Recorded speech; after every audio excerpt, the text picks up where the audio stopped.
want to show you the snow depth across New England. Here's what's interesting. Oh, you expect to see a lot of snow up in Maine, New Hampshire, Vermont, and ski country, but there is as much snow down here, and in some cases even more than there is up north. And that, of course, is the issue. And if you follow our legend, yes, that's over 3 feet of snow in many areas, and many areas are setting records for the greatest snow depth that they've ever had. All of that because of the last 18 days. So what's coming up?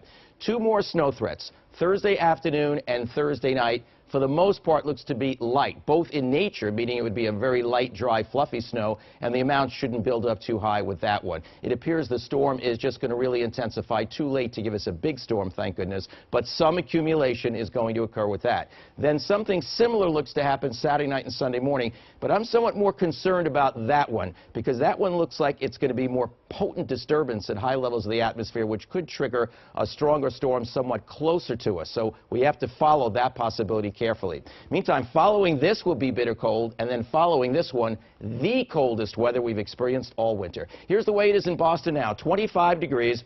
The wind is out of the north at 12 miles an hour. 20s and teens, except when you get down to Nantucket. It's still above freezing, where it's been above freezing most of the time, even including the storm that we just recently had. Ocean water temperatures cooled off quite a bit with all the cold weather and the storms. It's now 38 in Boston Harbor.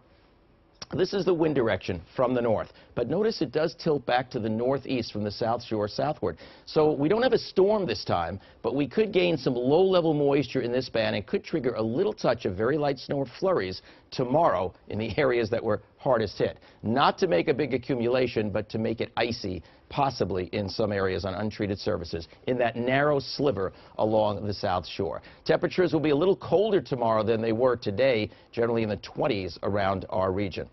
All right, now this is the next system to get us later Thursday and Thursday night. It drops southeast, passes out to sea south of us. We will be on the cold side of it, as we've been on the cold side of almost all the storms. But I want to show you that little sliver that I'm talking about that could be around tomorrow, which could give a coating to a ½ or inch in some spots and make it just a little bit slippery, while there's actually sunshine off to the north and to the west, possibly well north and west. Then we get to Thursday, and if the clouds aren't here, they're going to thicken up again. Spotty light snow breaking out around lunchtime, and some steady snow is likely for the evening commute and the first half of the night. But it's a quick mover and looks like it will exit after midnight, taking the rest of the snow with it out of here by Friday morning. So Friday should be a clear, sunny day, but a bitter day, windy and very cold. How much snow later Thursday, Thursday night? I'd say 1 to 3 inches of light, dry, fluffy snow north and west of Boston. Could be 2 to 4 for the South Shore and 3 to 5 potential for the Cape and the islands. Here's the way the next 7 days go. We've pretty much talked about Wednesday and Thursday. Look at the bitter cold on Friday. Starts out at 9, only goes up to about 13.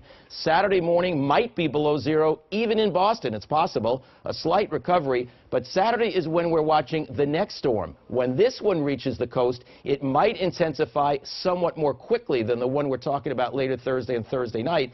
So there is more potential with that, particularly along the coast of the Cape with increasing wind. And then the wind and bitter cold is really going to follow that. This will be the harshest that we've seen probably all winter long. It is possible that high temperatures will not get to double digits. That hasn't happened in 10 years, and that has a chance of happening both Sunday and Monday. Very cold early Tuesday, a moderation Tuesday afternoon, and then there could be some more storminess along about Tuesday night. Of course, that's a full week away, so we won't get too concerned about that at this time. So we're right in the middle of it still. I think the best thing to look forward to eventually, the calendar will be our friend, if nothing else, eventually.